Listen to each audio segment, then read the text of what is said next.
میں عالم عرب کے بارے میں تو یقین سے کہہ رہا ہوں، احادیث نبویہ سے صاف ظاہر ہے، ویل للعرب من شر قد اقترب، عربوں کے لیے ہلاکت ہے۔ حدیث میں آتا ہے کہ ایک شخص کے 100 بیٹے ہوں گے تو 99 مر جائیں گے، ایک بچے گا۔ سب سے بڑے مجرم وہ ہیں، ان کی مادری زبان میں اللہ کا کلام، اور انہوں نے اللہ کے کلام کے پیچھے اپنے آپ کو نہیں لگایا، اسے اپنا امام نہیں بنایا۔ کہتے ہیں وَاجْعَلْهُ لَنَا إِمَامًا وَنُورًا وَهُدًى، اسے ہمارا امام بنا دے۔ تم بناؤ گے تو بنے گا نا امام، بنانے کو تیاری تھی، دعائیں مانگ رہے ہیں بڑی لمبی لمبی، ایک ایک گھنٹے کی دعا جو ہے حرمین کے اندر مانگی جا رہی ہے، تراویح کے بعد اور ختم قرآن کے بعد۔ یہ دعائیں تمہارے منہ پر دے ماری جاتی، ہو کون تم؟ لستم علی شیء حتی تقیموا التوراۃ والانجیل وما انزل الیکم من ربکم، اے نبی کہہ دیے اہل کتاب سے تمہاری کوئی حیثیت ہماری نگاہ میں نہیں ہے جب تک کہ تورات اور انجیل کو قائم نہیں کرتے۔ یہی بات اپنے بارے میں سمجھیے، یا اہل القرآن لستم علی شیء حتی تقیموا القرآن، جب تک قرآن کے نظام کو قائم نہیں کرتے تمہارا منہ نہیں ہے کہ ہم سے دعا کرو، دفع ہو جاؤ۔ تم پڑھو قنوت نازلہ، کوئی اثر نہیں ہوگا۔ ڈھاکہ فال ہو گیا، روتے رہے روتے رہے، چیخ چیخ کر پکارتے رہے، حرمین میں پکارتے رہے، سنا اللہ نے۔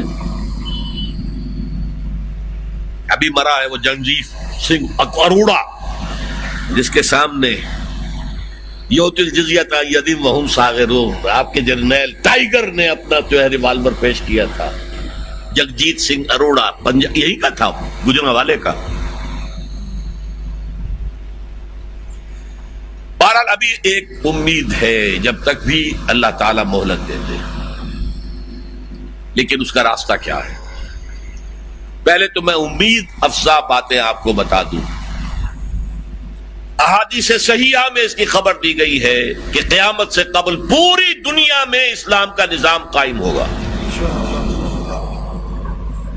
اور یہ اتنی پختہ حدیثیں ہیں کہ جو شخص ان کو پڑھ کر بھی شک کرے اس بات میں سمجھتا ہوں اس کا ایمان حضور پر نہیں ہے صلی اللہ علیہ وسلم۔ میں پڑھ نہیں سکتا، وقت نہیں ہے اتنا، لیکن ہم نے نوید خلافت کے نام سے 4 ورقہ بہت لاکھوں کی تعداد میں شائع کیا ہے۔ غلطی ہوئی ہے، آج بھی مجھے لے آنا چاہیے تھا 200-400 آپ کو تقسیم کرنے کے لیے۔ دوسرے اشارے ہیں، یہ پہلی بات تو ایسی ہے 100% کہ جس میں شک نہیں مجھے، جتنا مجھے یقین ہے کہ مجھے موت آئے گی، اور جتنا مجھے یقین ہے کل صبح سورج طلوع ہوگا، اتنا ہی یقین ہے کہ پوری دنیا پر اللہ کے دین کا غلبہ ہوگا۔ اس وقت یہودی اور عیسائی اسلام کو مٹانے پر تل گئے۔ عیسائی یہودیوں کے اعلی کار ہیں، اصل جو یوز کر رہے ہیں انہیں وہ یہودی زائنسٹ، اور یہودیوں کا اصل اعلی کار west, white Anglo Saxon Protestants, برطانیہ کے لوگ اور USA کے پروٹیسٹنٹس، جنہیں کہا جاتا ہے کرسچین زائنسٹ۔ یہ زائنسٹ ہیں، یہودی ہیں اگرچہ عیسائی ہیں، یہ تلے ہوئے ہیں اسلام کو ختم کرنے میں۔ اقبال نے کہا ہے دنیا کو ہے پھر مار کا روح و بدن پیش، تہذیب نے پھر اپنے درندوں کو ابھارا، اللہ کو پامر دیے مومن پہ بھروسہ، ابلیس کو یورپ کی مشینوں کا سہارا۔ وہ مقابلہ آنے والا ہے، اور اس میں آخری غلبہ اسلام کو ہوگا۔ اس کے لیے پہلے کسی عرب سے مشرقی علاقے کے اندر نظام خلافت قائم ہوگا۔ حضور کی یہ حدیث بھی ہے کہ مجھے ہندوستان کی طرف سے ٹھنڈی ہوا آ رہی ہے۔ اقبال نے کہا میرے عرب کو آئی ٹھنڈی ہوا جہاں سے، میرا وطن وہی ہے، میرا وطن وہی ہے۔ اور حدیث میں آیا ہے یخرج الناس من المشرق یؤطئون للمہدی یعنی سلطان۔ کسی مشرقی ملک میں اسلام کا نظام قائم ہوگا اور وہاں سے فوجیں آئیں گی جو عرب میں حضرت مہدی کی حکومت قائم کریں گے۔ حضرت مہدی کا ظہور تو وہی ہوگا عرب میں۔ لیکن عرب کھوکھلے ہو چکے، عیاشیوں کی وجہ سے ختم ہو چکے، ان میں دم نہیں ہے۔ فوجیں جائیں گی کسی مشرقی، اب مشرق میں کون ہے؟ ایران ہے، وہ خلافت کا قائل ہی نہیں، وہ تو امامت کے قائل ہیں۔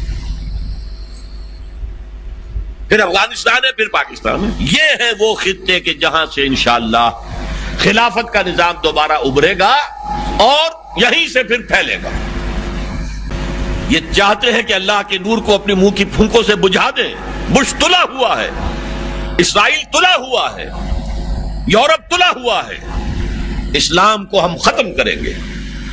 اسلام کو مذہب کی حیثیت سے ختم نہیں کرنا چاہتے، رہو، نماز پڑھو، روزہ رکھو، ہمیں کوئی اعتراض نہیں، لیکن اسلام کا سیاسی نظام، اسلام کا معاشی نظام، اسلام کا سماجی نظام، nothing doing, there can be no compromise، ہمیں ختم کر کے رہے۔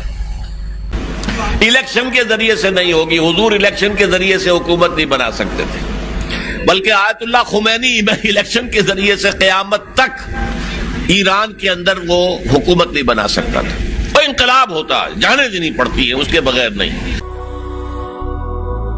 هي الحلقات تحفظني بآيات من القرآن، هي الحلقات تملأني بحب المصطفى العدنان، هي الحلقات تحفظني